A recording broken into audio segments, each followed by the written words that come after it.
Hello there, Future Ragewood here. Just jumping in before the video starts. For whatever reason, listening to it back, my audio sounds almost, I guess, overly sensitive, I suppose, in some of the video, and it can make it hard to watch. But it's also 11 o'clock at night, and it's not that unbearable, but you can tell there is some sensitivity issues, I guess, with the microphone, so I do apologise for that now. I appreciate you sticking with me and watching the video all the way through to the end, and I will work on this so hopefully it's not an issue in the future. Thanks again. Good evening everyone, Ragewood here, back with another Godforge video. Fateless have dropped a video themselves on the Asgard faction today, taking a little bit of a deep dive into some of those characters, some of which were new to us. So we're going to go and sort of react to that, if you will. But first, some housekeeping then. If you have not signed up to the beta yet, you can do by visiting fateless.gg. You'll see a little orange button up here. It says beta sign up. Click that open, fill in all your details. As there is more information on the beta, you'll be one of the first to know. So now we've got that covered, without further ado, let's get into it.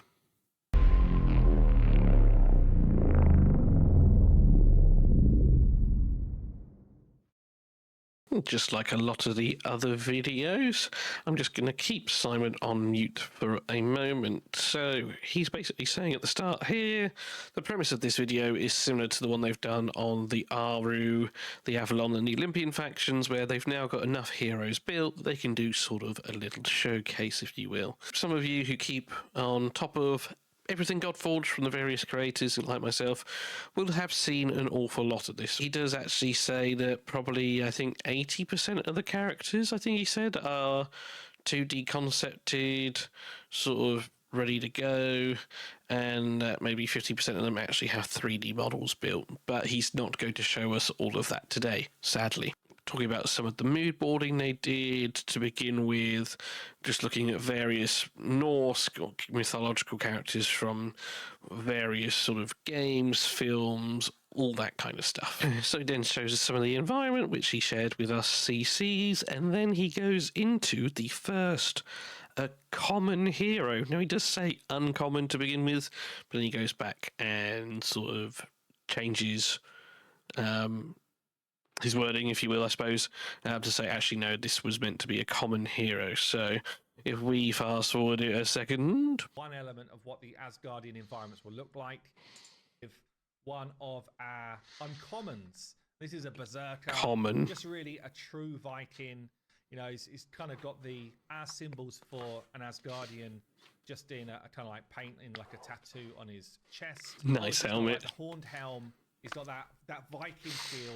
You know, he's not going to let you down in a fight, but he's also not going to win the fight. And we're able to he's a common hero. To 3D already. So we've got 3D render here, which actually, to be fair, I mean, it's an uncommon, really well detailed. It's not in game yet, but yeah, really looking pretty damn solid already. Yeah, it does look pretty good, to be fair.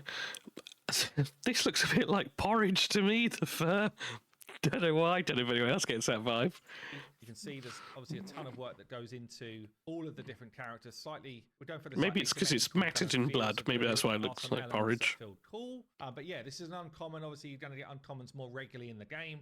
Still looks good. Sorry, this is uncommon. The last one was common. There we go. This is the Valkyrie. So you know, one of the squad, I guess, one of the Valkyrie. You can see here how we use different elements from heroes that have been created already to mold a new hero, especially with stuff like commons and uncommons.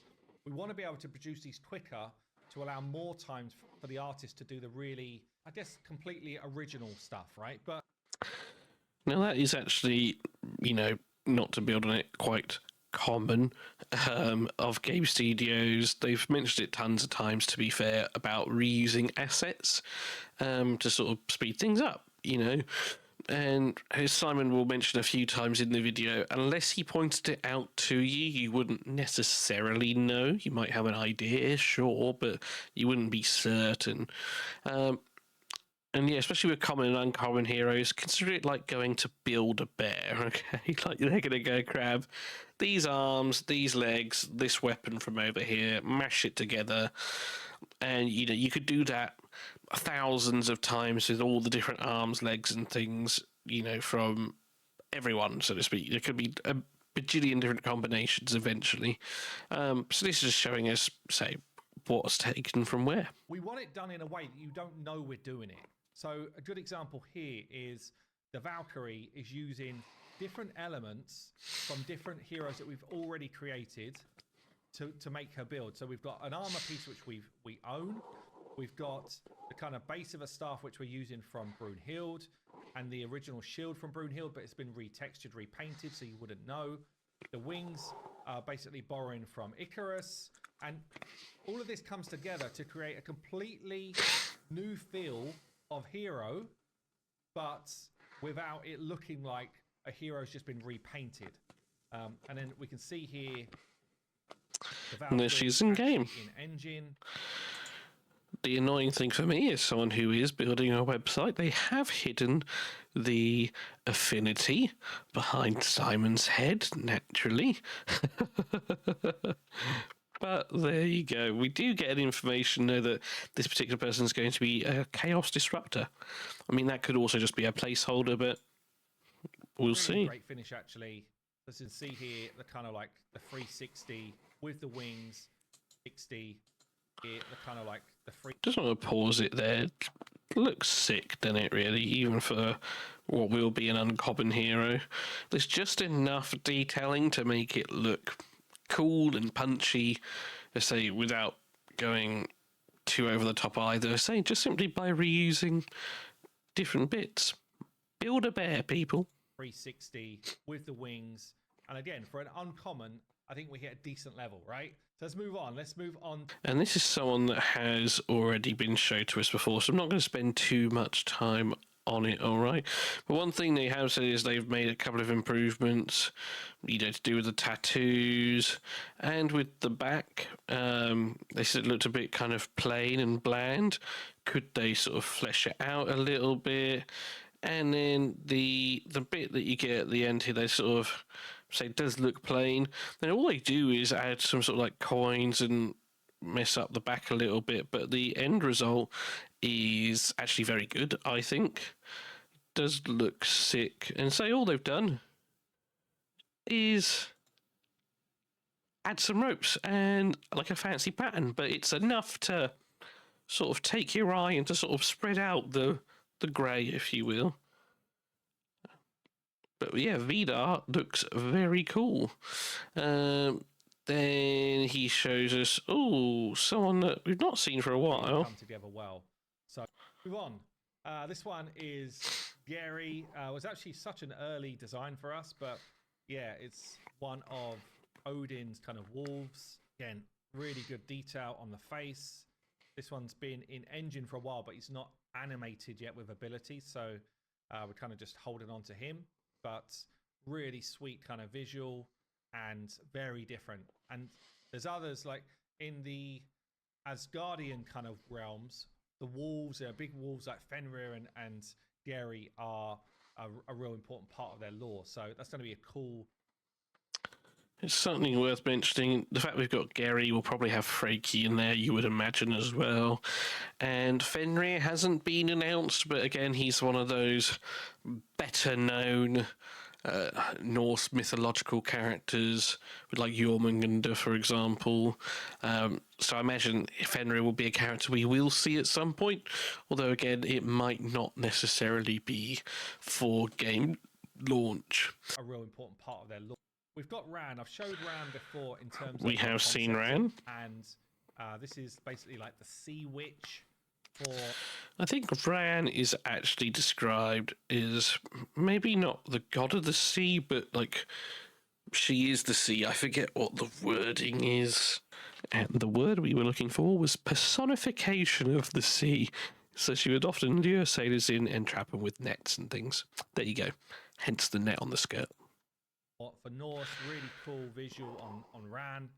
And the artist team actually did a great job on creating this kind of like opal center to some of her jewelry. And we're like, how are we actually going to create that in game? Because, you know, it's important to get that type of reflection type of feel. It is. It's very cool. Of work actually to try and create, basically using different UVs on texturing to get this feel of almost feels like a galaxy, honestly, like this type of you know, multicolored feel to a piece, because we really wanted to have that nice kind of reflection, and we're able to reuse that for other like heroes in the game for different jewelry pieces or different. So here's the big question: who is the purple piece for? They're using it for other heroes in the game.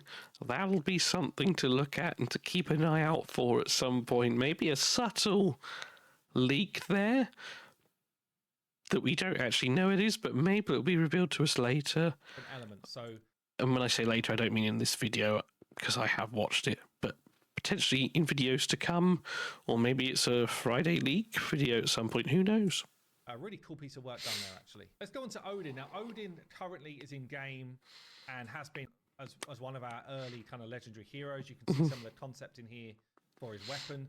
We actually had two different weapons that we kind of liked, which in the end we almost... It was always going to be gun gear, though, Odin, his spear. As you've seen so far, is complete in terms of the vision. He's complete in terms of vision, but I do see what that person was saying. Like, he does look cool. I love the Raven pauldrons equal to his Ravens, tuning and mooning, I think it is, something like that. You know, and again, you got the call-outs on the back as well.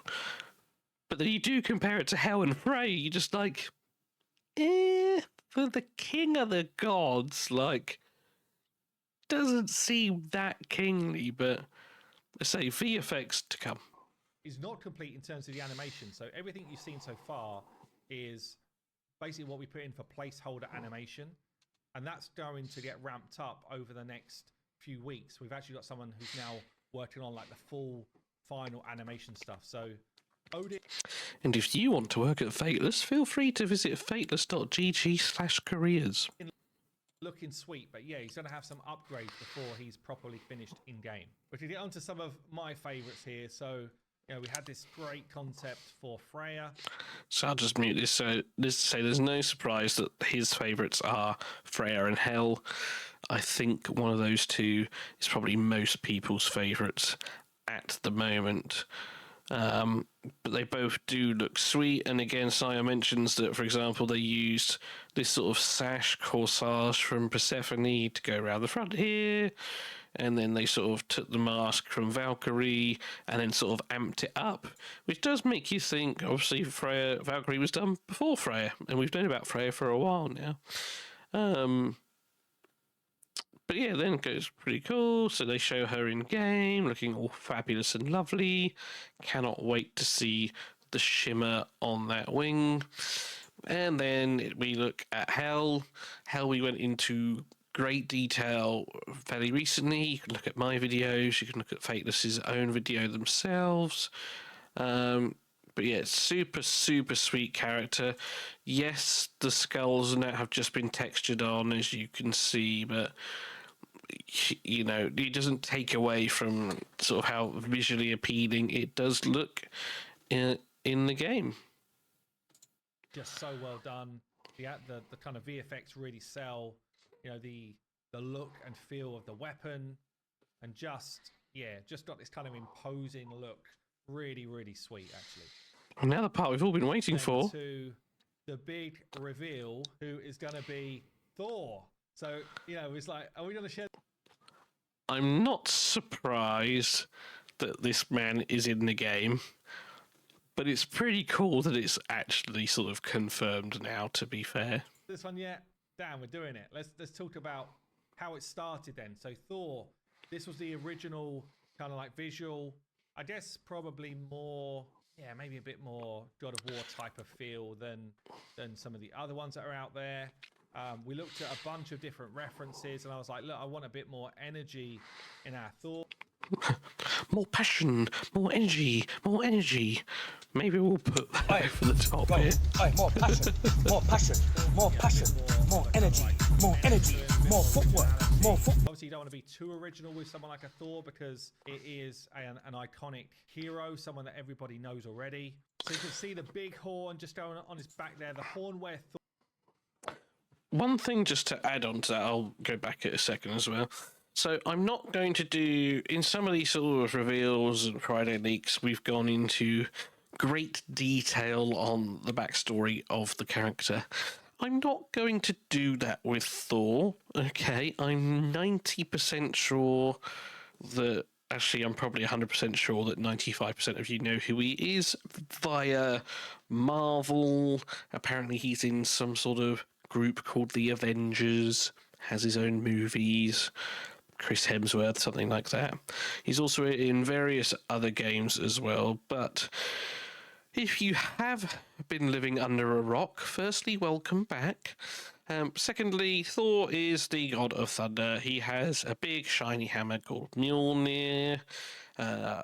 Loki's his half-brother, son to Odin, etc. Big kick-ass dude. Everyone loves him. Right, let's just go back a few seconds. On his back there, the horn where Thor drank the sea. Bunch of different call-outs, but he's kind of like kept his a beautiful face. We then had a bunch of iteration because it was like, look, we think we can do more, and we had.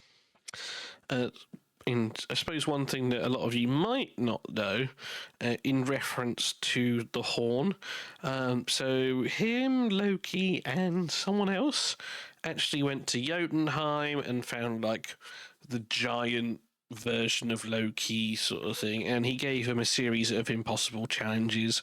One of them was to drink from the horn, and in drinking that horn, what he didn't realize is that the other end was connected to the sea, and he was draining the sea, and that is what caused the tides.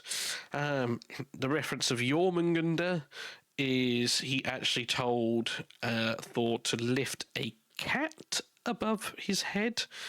Turns out that cat was the world serpent Jormungandr, and he only managed to lift a paw, I believe. He lifted the cat's paw, thinking this is a bloody big cat, and that's because it was the world snake. Then he also had to wrestle an old lady, and that old lady turns out was like old age, which is why he sort of lost that fight, because eventually we all lose out to that. But pretty cool little story there. And yeah, I love sort of the reference to that, to the big drinking horn. And honestly, when we see it in a second, it looks awesome, and I'm so happy we get to see this from behind. Yeah, just really, really cool. Actually, I'll pause it here. I'll try and get the name of that story quick. So there you go. So it was Utgaroa Loki, or as anglicised or bastardised by us English people, Utgarda Loki. That's what this story sort of references to, Loki of the Outlands. Anyway, back to what Simon has to say rather than me waffling. These different versions that we're kind of getting drawn up. Actually, very, very cool. I kind of really love number 3 as well. I also like very, number very 1 and cool 3. visual. And we spoke about this. We were like, well, things like the eyes here, we will do stuff like that with VFX when he does a big ability, but we don't want that to be like the norm. So we ended up with this as our kind of like final concept, which I think looks really, really cool. I'm going to pause it here, all right? So this is, as he said, the final concept for Thor. I actually preferred the helmet with the multiple horns as opposed to the first one with the wings, but again, that's personal preference. Mjolnir, as you can see in all its glory on the right there. And then just look at that drinking horn from the back. That looks super sweet there. On the left-hand side here, Thor looking badass. You can see him from behind with the horn, with the kind of like serpent wrapping its way around it, which is very cool. You can see some of the texturing that the 3D guys need to hit. Side view, beautiful face, the various kind of like armor pieces as well. Simon's mentioned the beautiful face a couple of times now. You start to wonder whether he's got a thing for ginger bearded men. Plates on fingers and textures should look rough and somewhat ancient. And then you can see some of the different, almost like tapestry stuff here. Yeah, the sigilling on the right-hand side there. Something else to point out, the gloves themselves, Jarngriper, or like Iron Gloves, I think it stands for, is one of Thor's 3 core possessions, okay? So Mjolnir is one, the gloves are another, and then his belt, I forget the name of his belt, begins with like an M. But yeah, they're the 3 core possessions of Thor, and like he needs these gloves to be able to handle Mjolnir, essentially. What the visual should look like. So recently we had him developed into 3D. Let's go back to some of the early stuff here. So this is Christian doing the work. We're talking about... Let's go, Christian. This was like day 2 or day 3 or something, working way through.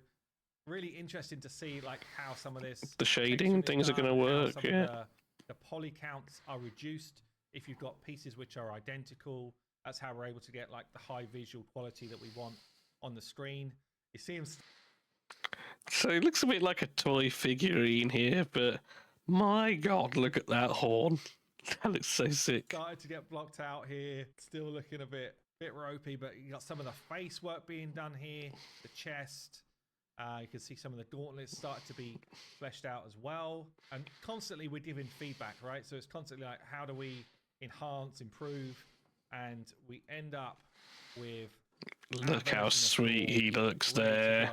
Textured. Look at, I mean, just the gauntlets there look stunning. And then I said the horn, the fact that it's green at the bottom here is kind of cool. You got the scaling as well. Down, looking very, very sweet. That looks so good. Badass. I actually can't wait until we start to get him animated as well. Look at this. Yeah, look at that horn. And it's important as well because we're going to be seeing this side most of the time because of the camera angle as opposed to these sides here. That looks so good. Horn here on the back. Really, really well done. Massive kind of like visual impact from behind. Which again, for our game is going to be really important. But yeah, Thor is in engine, which is very, very cool. So there you go, look. I could keep going, honestly. We've got so many of the Asgard faction complete. Please do, Simon. We want to know. Keep going on. No, but that is the end of it, guys. Simon just said that he doesn't want to show everything. Even though he does want to share everything, but he also doesn't want to spoil the surprise. He wants us to have something to look forward to and be shocked about and be hyped when the game does drop. So that is going to be it from me today. Thor is here. We are worthy. And that's very exciting. So thank you for taking the time to watch this, guys. All right. Take care. Look after yourselves. Work hard. But as always, play harder, and I'll see you in another video soon. Cheers.